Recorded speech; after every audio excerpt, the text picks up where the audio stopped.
Сәлем достар, видео басталмас алдын каналымызға жазылып, лайктарыңызды басып, қоңыраушаны басып қойды ұмытпаңыздар. Жер жүзінде 7 миллиард адам болса, әрқайсысы әртүрлі өмір сүреді. Кейбір адамдар өз өмірлерін мультфильмдегі кейіпкерлермен ауыстырып та алған. Ал жапониялық аниме сүйер қауымдар өз өмірлерін анимеге айналдырып алған көріп жатамыз. Дегенмен әркімнің өз өмірлері бар. Бүгін сіздерге ең қызық өмір сүретін адамдарды көрсететін боламыз.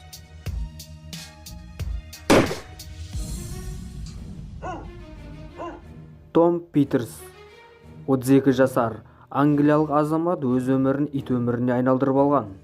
Ол қалай десеңіз, ол ит сияқты өмір сүреді. Яғни, иттің орнында жатады, иттің тамағын жейді, иттер сияқты жуынады. Әрине бізге оның өмірі қызықты және күлкілі болып көрінуі мүмкін. Дегенмен бұл жігітке солай өмір сүрген қатты ұнайды екен. Бұлай өмір сүруді бұл жігіт 13 жасар кезінде 101 Далматин мультфильмін көрген. Содан бері ол мультфильм оған қатты ұнағандықтан ол солай өмір сүріп келеді. Көпшілік оның өміріне қызығушылықпен қарайды, ал кейбіреулер оны мүлдем түсінбейді. Бірнеше рет теледидардағы шоуларға да қатысып үлгерген. Бұл жігіт өзінің кейпімен басқа адамдарға қуаныш сыйлағысы келетінін айтқан. Оның достарының айтуы бойынша Том Питерс өте ақкөңіл жігіт және адал дос.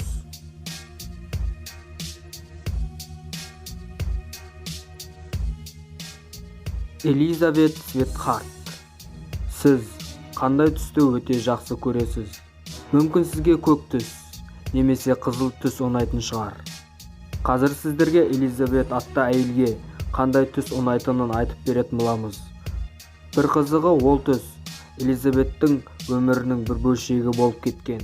Оның киімі, шашы, тырнақтарының түсі, үйіндегі барлық заттарының түсі жасыл.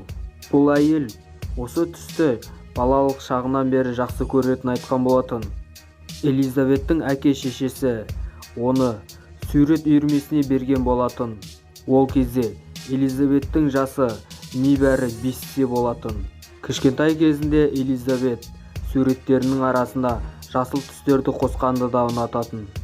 Өсе келе жасыл түс оның өмірінің бір бөлшегі болып кетті. Қазір оның үйіндегі заттардың барлығы жасыл түсті. Көрпе-төсек, ыдыс-аяқ барлығы жасыл түс. Сол жерде тұратын көршілердің барлығы Элизабетті таниды және онымен суретке де түседі.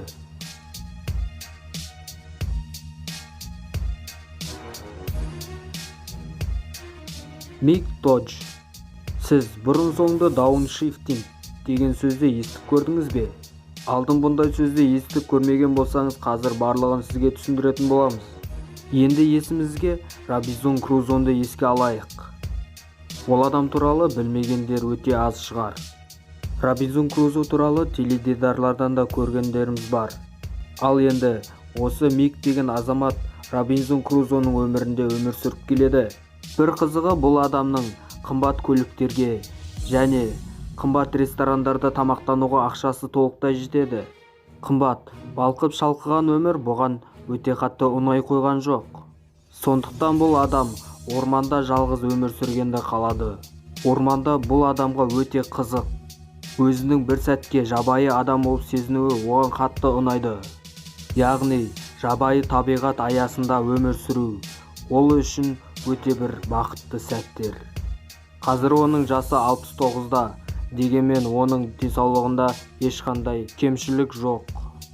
Таңертең тұра салысымен жүгіреді және салқын суға жуынатынын айтқан болатын. Бұл адамдарға солай өмір сүру қызық болса, қалағандарынша өмір сүре берсін. Ал сіздер осы видеоға лайк басып, арнаға жазылып кетуді ұмытпаңыздар. Келесі видеода кездескенше.